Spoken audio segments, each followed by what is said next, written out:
ঠিক আছে, তাহলে কাছাকাছি এরকম একটা ক্লাসিক্যাল, সব ক্লাসিক্যালে বডি মুভমেন্ট আলাদা আলাদা।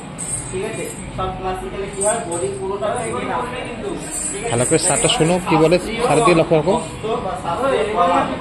ঠিক আছে, আর কাছাকাছি হবে ঠিক আছে, এটা নির্দিষ্ট একটা রূপ আছে, যার জন্য ওটাতে হ্যান্ড মুভমেন্ট, এটা মানে একটা নিজস্ব হস্ত, ঠিক আছে, পার্সোনাল হ্যান্ড মুভমেন্ট। ঠিক আছে, ওটাই ব্যবহার। এখানে ক্লাসিক্যালের হ্যান্ড মুভমেন্ট খুব কম ব্যবহার, কিন্তু এটা ক্লাসিক্যাল, কিন্তু এখানে হ্যান্ড মুভমেন্ট নিজস্ব হ্যান্ড মুভমেন্ট। আর ব্যাপারটা স্টার্টিং এ হয়েছিল, এটাও মন্দিরে এক প্রকার ডান্স ছিল। ঠিক আছে, এটা দেবদাসী যেরকম ডান্স ছিল মন্দিরের ভিতরে করা, কাথাকটাও সেরকমই ভগবান সন্তুষ্ট করার জন্য কাথাক ডান্স করা। পরবর্তী মুঘলরা এসে এটাকে মন্দির থেকে বের করে নিয়ে এসে রাজপ্রাসাদে ডান্স করা স্টার্ট করলো।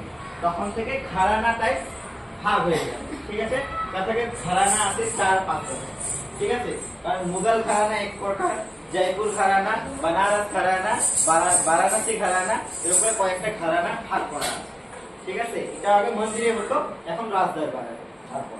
ঠিক আছে, আর এখন এটা ক্লাসিক্যাল রূপে জনসাধারণে অ্যাকসেপ্ট করে নিয়ে এটাকে ক্লাসিক্যাল হিসাবে প্রস্তুত করে। ঠিক আছে, তো এটাকে হ্যান্ড মুভমেন্ট আমি জাস্ট কয়েকটা দেখাবো।